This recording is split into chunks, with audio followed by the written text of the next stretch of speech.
ഇന്ത്യയുടെ ആകാശം ഇന്ന് രാത്രി ഒരു അപൂർവ പ്രതിഭാസത്തിന് സാക്ഷ്യം വഹിക്കാൻ ഒരുങ്ങുകയാണ്. ഭൂമിയിലേക്ക് അതിശക്തമായ സൗരക്കാറ്റ് ആഞ്ഞടിക്കുന്ന പശ്ചാത്തലത്തിൽ സാധാരണയായി ധ്രുവപ്രദേശങ്ങളിൽ മാത്രം കണ്ടുവരുന്ന അറോറ അഥവാ വടക്കൻ വെളിച്ചം ഇത്തവണ ഇന്ത്യയിലും ദൃശ്യമായേക്കാമെന്നാണ് റിപ്പോർട്ടുകൾ. അർദ്ധരാത്രിക്ക് മുൻപായിട്ടാണ് ഈ അപൂർവ പ്രതിഭാസം ഉണ്ടാകുന്നത്. കഴിഞ്ഞ കുറച്ച് ദിവസങ്ങളായി സൂര്യനിൽ രൂപപ്പെടുന്ന ഊർജ പ്രവാഹമാണ് ഇപ്പോൾ ഭൂമിയിലേക്ക് എത്തിച്ചേരുന്നത്. ജൂൺ 6-ന് സൂര്യനിലുണ്ടായ ശക്തമായ സ്ഫോടനത്തെ തുടർന്ന് മണിക്കൂറിൽ 1400 കിലോമീറ്റർ വേഗതയിൽ 1 കോടി ടൺ കാന്തിക പ്ലാസ്മയാണ് ബഹിരാകാശത്തേക്ക് പുറന്തള്ളപ്പെട്ടത്. 2 ദിവസത്തെ യാത്രയ്ക്ക് ശേഷം ഈ പ്ലാസ്മ മേഘങ്ങൾ ഇന്ന് ഭൂമിയുടെ അന്തരീക്ഷത്തിലേക്ക് പതിക്കുകയാണ്. US-ലെ സ്പേസ് വെതർ പ്രഡിക്ഷൻ സെന്റർ ഇതിനോടകം തന്നെ ഭൂമിയിൽ ശക്തമായ ജിയോ മാഗ്നറ്റിക് കൊടുങ്കാറ്റുണ്ടാകുമെന്ന മുന്നറിയിപ്പ് നൽകിയിട്ടുണ്ട്. ചില സമയങ്ങളിൽ ഇത് അതിതീവ്രമായ G4 വിഭാഗത്തിലേക്ക് ഉയർന്നേക്കാം. ഇന്ന് രാത്രി 11:30-നും നാളെ പുലർച്ചെ 2:30-നും ഇടയിലാണ് ഈ സൗരക്കാറ്റ് അതിന്റെ പൂർണ്ണ ശക്തിയിലെത്തുക.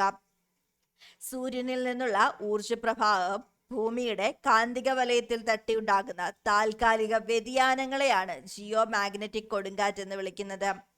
ഇതിന്റെ ഫലമായി ഇന്ത്യയുടെ ആകാശത്തും അതിമനോഹരമായ അറോറ ദൃശ്യമാകാനുള്ള സാധ്യതയുണ്ട്. ലഡാക്കിന്റെ തണുത്തുറഞ്ഞ വിജനമായ മലനിരകൾക്ക് മുകളിൽ ആകാശം ഒരു അത്ഭുത കാഴ്ചയ്ക്ക് വഴിമാറുമോ എന്നാണ് ശാസ്ത്രലോകം ഉറ്റുനോക്കുന്നത്. ചരിത്രത്തിൽ ഇതിനു മുമ്പ് ഒരേ ഒരു തവണ മാത്രമാണ് ഇന്ത്യയിൽ ഇത്തരമൊരു പ്രതിഭാസം റിപ്പോർട്ട് ചെയ്യപ്പെട്ടിട്ടുള്ളത്. സൂര്യനിൽ നിന്നുള്ള ചാർജ് ചെയ്യപ്പെട്ട കണങ്ങൾ ഭൂമിയുടെ അന്തരീക്ഷത്തിലെ വാതകങ്ങളുമായി കൂട്ടിയിടിക്കുമ്പോഴാണ് പച്ച, പർപ്പിൾ, ചുവപ്പ് നിറങ്ങളിലുള്ള വെളിച്ചം ആകാശത്ത് അലകളായി പ്രത്യക്ഷപ്പെടുന്നത്. ഭൂമിശാസ്ത്രപരമായി ധ്രുവപ്രദേശങ്ങളിൽ നിന്നും ഏറെ അകലെ സ്ഥിതി ചെയ്യുന്ന ഇന്ത്യയിൽ സാധാരണ ഈ കാഴ്ച ലഭിക്കാറില്ല. എന്നാൽ 2024 മെയ് മാസത്തിലുണ്ടായ അതിതീവ്രമായ G5 സൗരക്കാറ്റിനെ തുടർന്ന് ഇന്ത്യയിൽ അറോറ ദൃശ്യമായിരുന്നു. ഇന്ന് രാത്രി പ്രതീക്ഷിക്കുന്നത് G3 തീവ്രതയാണെങ്കിലും ലഡാക്കിൽ കാഴ്ച സാധ്യമാകുമെന്നാണ് കരുതുന്നത്. ഇന്ത്യയിൽ ലഡാക്കിലെ ഹാൻലെയിലുള്ള ഇന്ത്യൻ ആസ്ട്രോണമിക്കൽ ഒബ്സർവേറ്ററിയിലാണ് ഈ പ്രതിഭാസം ദൃശ്യമാകുവാൻ ഏറ്റവും കൂടുതൽ സാധ്യത കൽപ്പിക്കപ്പെടുന്നത്. സമുദ്രനിരപ്പിൽ നിന്നും 4500 മീറ്റർ ഉയരത്തിൽ സ്ഥിതി ചെയ്യുന്ന ഇവിടെ അന്തരീക്ഷം വളരെ സുതാര്യവും കൃത്രിമ വെളിച്ചത്തിന് മലിനീകരണവും ഇല്ലാത്തതാണ്.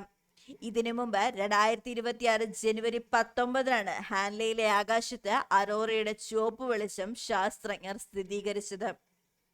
ഹാൻലെയ്ക്ക് പുറമെ നുബ്ര വാലി, പാങ്കോങ് തടാകം, കാശ്മീരിന്റെ ചില ഭാഗങ്ങൾ, ഉത്തരാഖണ്ഡിലെ ഉയർന്ന മലനിരകൾ എന്നിവിടങ്ങളിലും നേരിയ തോതിൽ ഇത് ദൃശ്യമായേക്കാം.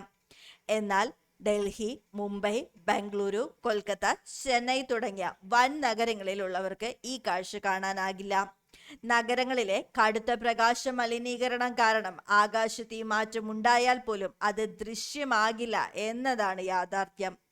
ലഡാക്കിലുള്ളവർക്ക് ഇന്ന് അർദ്ധരാത്രിക്ക് ശേഷം വടക്ക് ദിശയിലേക്ക് നോക്കിയാൽ ലോങ് എക്സ്പോഷർ ക്യാമറകളുടെ സഹായത്തോടെ ഈ അപൂർവ പ്രതിഭാസം പകർത്തുവാൻ സാധിച്ചേക്കും. ഇന്ത്യക്ക് പുറമെ ലോകത്തിന്റെ മറ്റു പല ഭാഗങ്ങളിലും ഇന്ന് രാത്രി വടക്കൻ വെളിച്ചം വ്യക്തമായി കാണാം. വടക്കേ അമേരിക്കയിലെ മിനിയാപോളിസ്, സീറ്റിൽ, ബാംഗ്ലൂർ, കാനഡയിലെ ആൽബർട്ട, ഒൻറ്റാറിയോ എന്നിവിടങ്ങളിലും യൂറോപ്പിലെ സ്കോട്ട്ലാൻഡ്, സ്കാൻഡിനേവിയൻ രാജ്യങ്ങൾ, വടക്കൻ ജർമ്മനി, പോളണ്ട്, ഐസ്ലൻഡ് എന്നിവിടങ്ങളിലും ഇത് ദൃശ്യമായേക്കാം.